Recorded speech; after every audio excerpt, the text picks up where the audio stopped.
Top of the day, everyone. I'm Adriana Quitano, and I am joined with 3 victims of sexual assault. I have Haani Faharan, Cassidy Santos, and Shania Alvarez. All 3 of these women share the same perpetrator, Thomas Joseph San Nicolas Quitano, who sexually assaulted the women in separate occasions.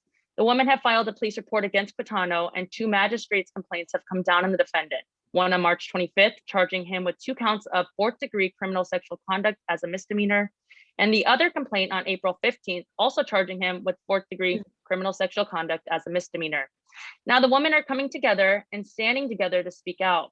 Ladies, first and foremost, I want to thank you, and I want to acknowledge how strong you are for speaking out. And now I also want to hear your story, and I think we all do. So I read the magistrate's complaint against Quitano, and we reported on it, but I want to know from you personally what occurred during October and November of last year and January of this year. Would you want to start on? Maybe you should start, Nai. Okay. It's a very traumatic and difficult thing to open up about. Yeah, for sure. I just want to say, talking about this, it never gets easier. We just get stronger, and we try to share our stories as much as we can and be there for each other as much as we can. But I'll go first. I don't mind sharing my story. I'm not going to go into full detail. I've already explained this, but it was the night I was leaving Guam back in November. And we were just kind of celebrating, me leaving, and then one of our friends' birthdays as well. And I was staying with this friend for my last week in Guam. So after celebrating and stuff, we just went back to her place because, I wanted to make sure I had all my stuff, ready to go back home to Saipan. And yeah, basically what happened was we were all hanging out on the couch of her living room, and I was next to Tom.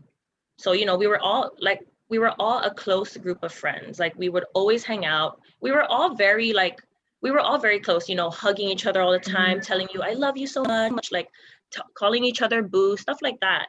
So obviously it was just a very close knit group of friends. So anyway, I was next to Tom, and his girlfriend was next to us.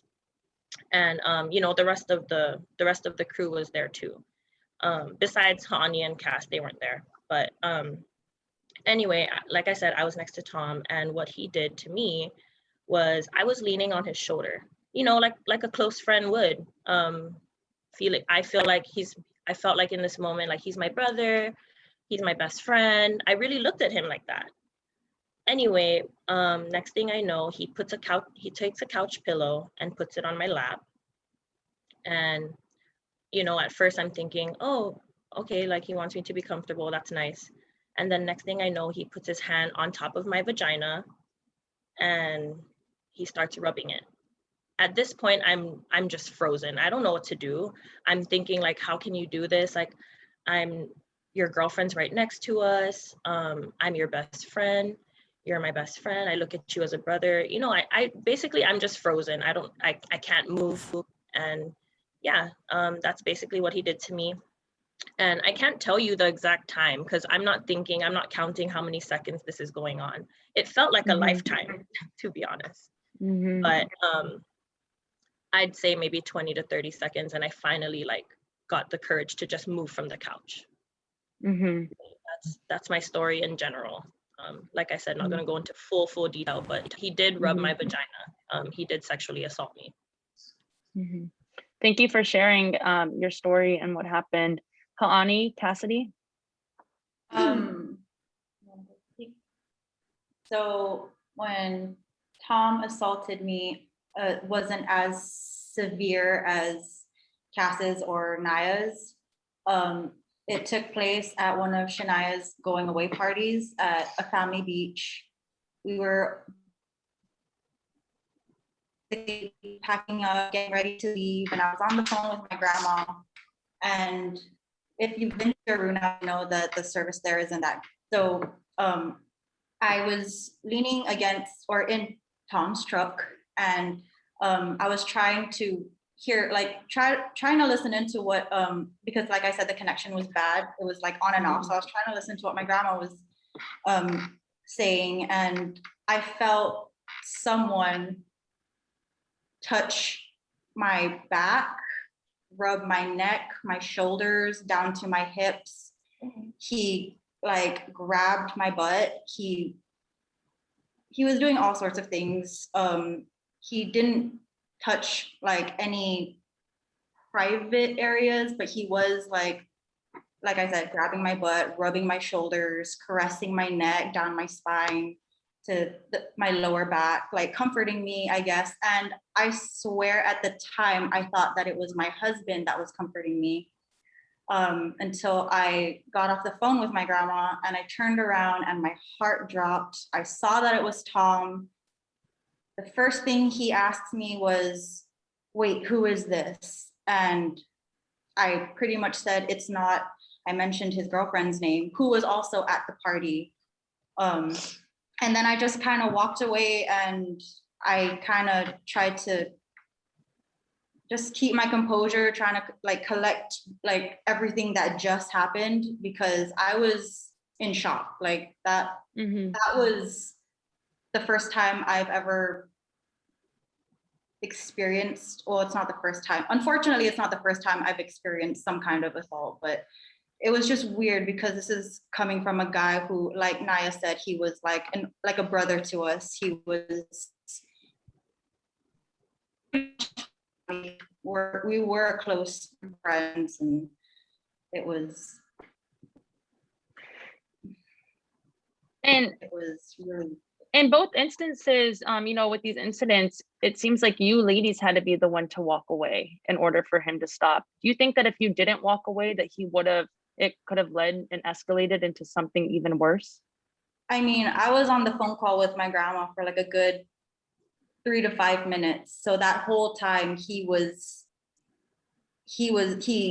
touching me, and I felt like if I had gone on if that phone call lasted longer than it did, he probably would have continued doing what he was doing and more.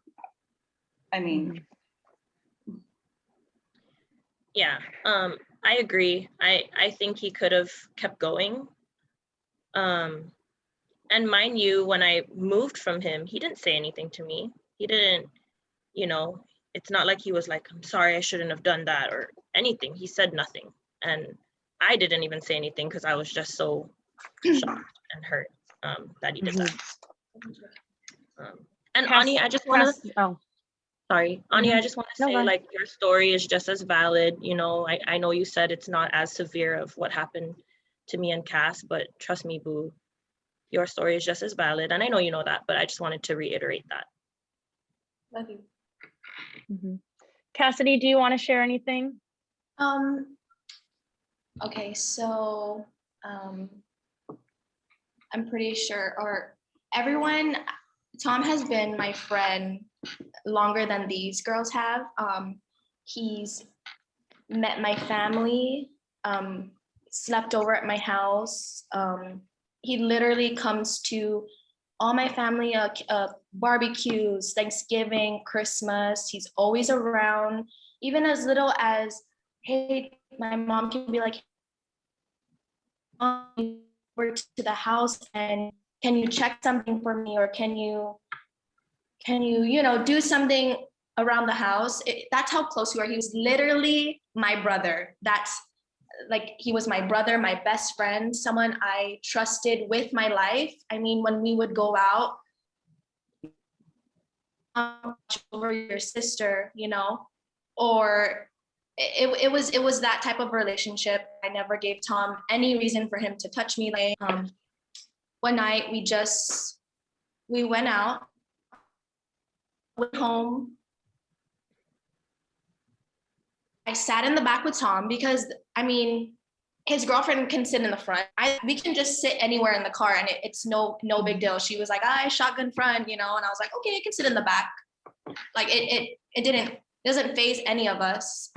So after a night out, he grabs my head. So I'm like, oh, he just wants me to be comfortable, So I'm like, didn't think anything of it. and then he reaches his hand over behind me, goes under. So here's my leg, takes his hand and like just starts rubbing, like, you know, so I mean, in that moment, I literally felt like I couldn't breathe. Like, I was like, holy shit, is this really happening to me? My best friend is in the passenger seat. His girlfriend, like, am I really going through this? And I froze. I literally felt like I was choking. Like I couldn't find the words and the courage to be like, stop, or, you know, until maybe a couple of seconds after, and I just moved and I shrugged it off and I was just like, hey, are we almost home? So that's basically it's something you like. It on all 3 counts, his girlfriend was present, and he still had the audacity to do what he did. And like we all mentioned, Tom was like the older brother figure of the group. You know, he would come to my house and barbecue for me. Like he was that person that, you know, you depended on, you trusted. And I think that's what gave him the leverage that made him feel comfortable for him to do what he did, which is wrong. Definitely wrong. What you mentioned, Tom was someone you all considered a close friend, someone you trusted. I just can't imagine what it was like to feel that sense of betrayal and what was going through your mind whenever, you know, when he touched you and violated you, someone that you would never even think it would do that to you. Exactly. Yeah. This is literally a person we all trusted. Like, I mean, I let him babysit my son for crying out loud, him and his girlfriend, like, and that's what just breaks my heart, you know, like, how can you do this? Yeah. In the court documents, it says you ladies went to the police precincts a few months after the incidents happened to file a walk-in complaint. So were you hesitant at first to make that report? And what brought you to actually, you know, taking that step to filing the report and, you know, going and taking it all the way to the court system? So we basically have this group chat where me, Cass, and I, we've been there for each other since the incident happened. We're just really trying to be there for each other, and it took a lot of courage to like tell each other, like, okay, this needs to happen, otherwise he's going to continue doing what he's doing. My husband actually followed me to the Tumon precinct, where Cass was going to meet me later that day. I stayed in my car for about 30 minutes before I actually got out to go into because I was shaking. I was nervous. I didn't know what to say. I didn't know what to do. I didn't think anyone was going to believe me. I think it's just basically all the backlash we would get, you know, like, why didn't you guys come out sooner? Or what we're getting now is, well, you guys are all lovey to each other. That's no excuse to touch a woman. Good men don't touch women. And mind you, we're close to all the guys in this friend group, but I wasn't touched by them like the way Tom touched me and sexually assaulted me and sexually assaulted the girls. You know what I mean? So it's like that argument is invalid. You don't get to use that against us because we were all close. And I just want to say a lot of victims, you know, they don't want to come forward because, to be completely honest, I even said this to the cop during the interview because I was on FaceTime with Ha'ani. A lot of the times the justice system fails the victims, and that's just the truth. You know, we're not robots. We don't react right away. We buried our trauma. We didn't even really talk about it with each other until later on, you know. So we buried it. We didn't want to believe it. We didn't want to accept what really happened, you know. So when we finally just gave each other courage, like, you know, let's speak up, let's do this for ourselves and each other and be there for each other, that's when we finally made the decision. And I told the girls, I stand by you guys no matter what, and if you want to report, I'm going to report mine too, because my story will also validate theirs. you know, Mhm. because I have a story and they have a story. So us going in together and just sharing that we have the same perpetrator, it just makes it more, or we're hoping that it makes it more of like an offense for him, you know, that he gets more Mhm. jail time, that he gets more, that we get more justice, basically. Mhm. Definitely. And you know, you guys aren't only speaking out for yourselves and for each other, you're speaking out for all women. You really are. As you mentioned, there's so many unreported cases. I think Yeah. recently there was some hard facts that were really alarming in Guam that came out in 2020, and it said that 63% of sexual assaults are not reported to the Guam police. 63%. So why would you encourage other victims of sexual assault or abuse to speak out, to do what you ladies are doing, to get the justice you deserve? Well, to begin with, it's just hard because you will get backlash no matter what. You will people who associate with the perpetrator, like he's not that kind of person. They would never do that. Like you're lying, you're exaggerating. Like it's so hard to come out. And it was hard for us to come out because there are people with a totally different mindset. Mhm. And I feel like that's maybe why it is the reason victims, men, women, don't share their stories because of the retaliation that comes from speaking out. Yeah. Why would you tell them to why would you encourage them to still speak out though, despite all of that? Because there's still people, there are people who will believe you, like who will stand by you no matter what. You will have a support system, or I don't know if that, I'm not sure if it's in their household or in their friend group, but you have a support system like standing by you. You shouldn't be afraid. I know it's easier said than done, but no one should be afraid to say their story, because there will be someone out there who will stand by you, who will believe you 100%. And luckily, I have a supportive family, friends who I consider family, that have just been so helpful throughout this whole thing. And I just think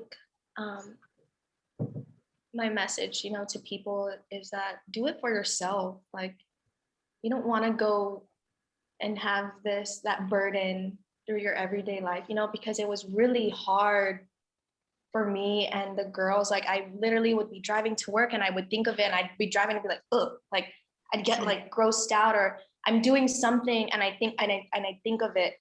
And I think me speaking out has really helped me come to terms with everything, and I can finally just heal and take the right steps. Focus on I just healing. think I just think mainly, honestly, you just gotta do it for yourself and for your mental health. And yeah, I agree. I was, because of this whole situation, because I tried to speak out, and the people that I did trust at the time didn't believe me. It just took such a toll on me, to the point where I was even admitted into Guam on the police report. It's crazy because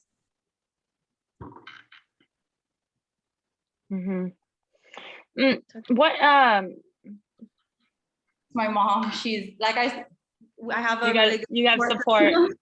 Hi, Mom. Hi, Mom. What is the status of his case? I know in speaking with Ha'ani, he was supposed to have a court hearing last Friday, but it's also to my understanding it never happened. And we know that I believe, and please correct me if I'm wrong, but with both of his magistrates hearings, he was released on a cash bail with both of the cases, correct? $500, I believe. And he was for only both of your cases. Yeah. So how does that feel, knowing that knowing that the perpetrator is still out there, was released on a $500,000 or $500 cash bail? correction. And knowing that, we still don't even, I mean, he was supposed to have a court hearing. Did you hear from the AG's office when his next hearing is? Have you been able to listen into any hearings?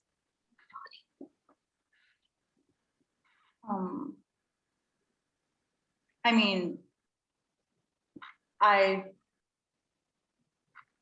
we've mentioned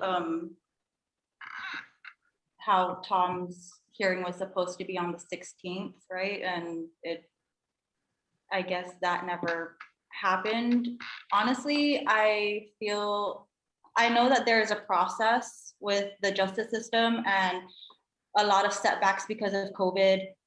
But we have three victims speaking out, and for him to only be put in jail for 2 days on a $500 bail, it doesn't seem right. It doesn't seem fair.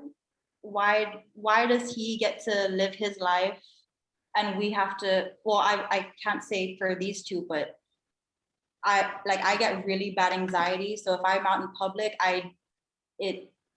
my anxiety just acts up. It's at an all-time high. It's something that I feel like he should have stayed in jail. That's where he belongs. That's how I feel. I was under the impression that I don't even know if he got bail or if he had a bail, how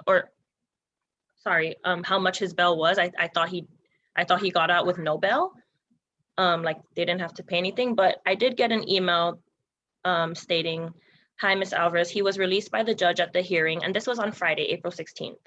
"He was released by the judge at the hearing. We requested he be held, but the judge released him anyway. He ordered the defendant to have no contact with you. His next hearing is an arraignment on 5/7/21 at 8:30 a.m. So that was basically my update. On May 7th. So as far as, because just so for the public to know, you have your own case, right? And then Ha'ani and Cassidy have their own case. They're the two counts on the separate case. So he was just magistrated last week in your case then. And you don't even know if he was held on, if he even had to pay any sort of bail. Yeah, I'm really not sure about that.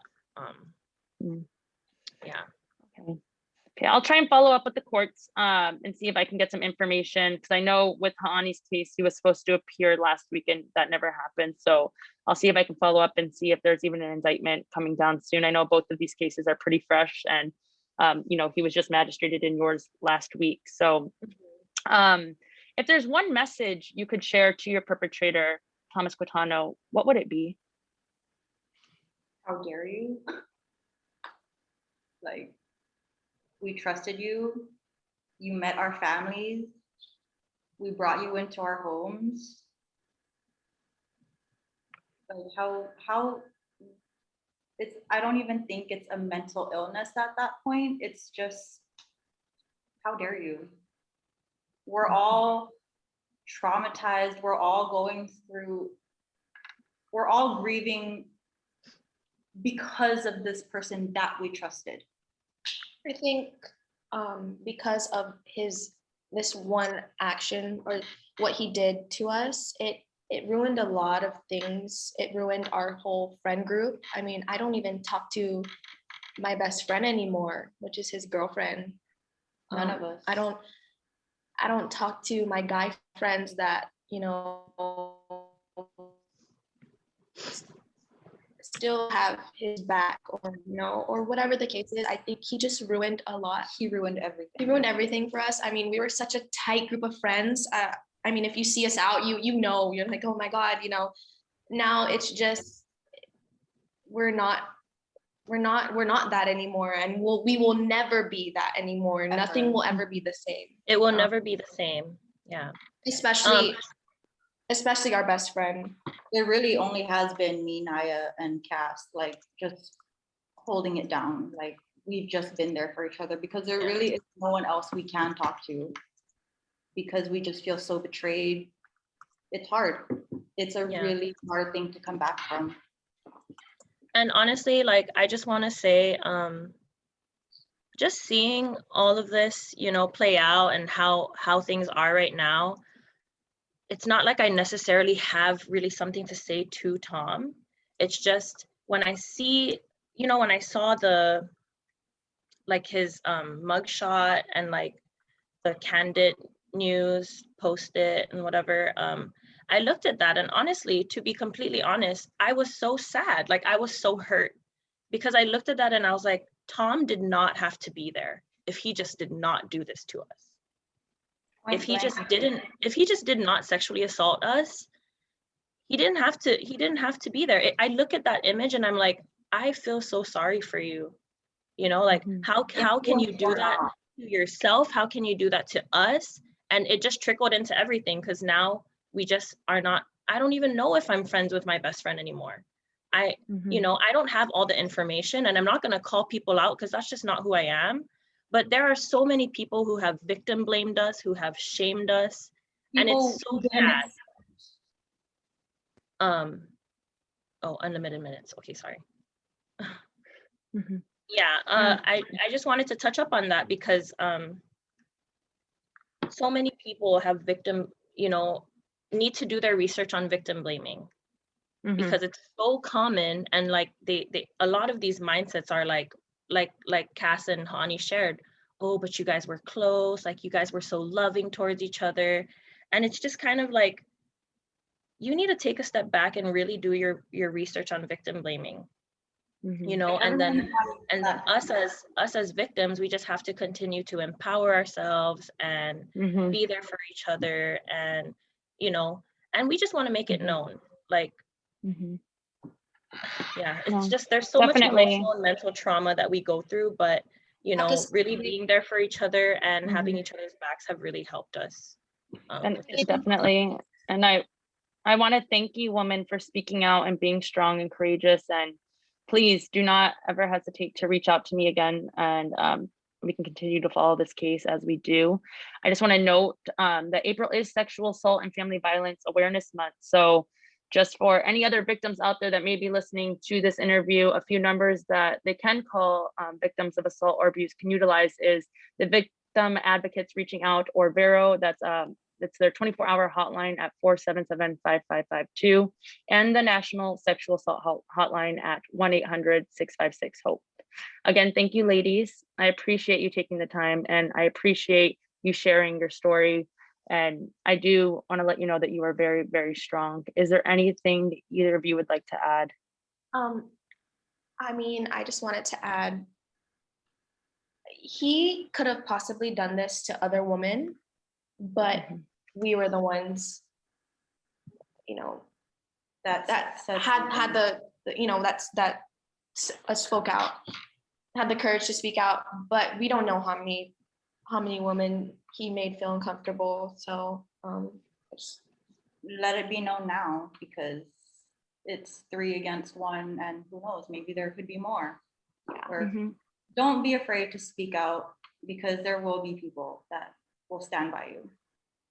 Yeah, and I just want to say, you know, with victims of sexual assault and violence and all that, like Hani said, there's people that will support you, you know, even us. If you guys want to reach out to us and share your stories with us, just know that you can reach out to someone and share your story and feel, you know, feel a sense of relief, maybe, you know, feel more empowered because you shared your story and gave each other that, you know, you had like a connection with that person because they shared your story with, and you guys shared each other's stories. So it's like, you know, someone will be there for you no matter what. If you don't want to report it to the cops, that's okay. Like if you're not ready, that's fine. But if you get to share your story with someone, it can really help you, your mental and emotional health.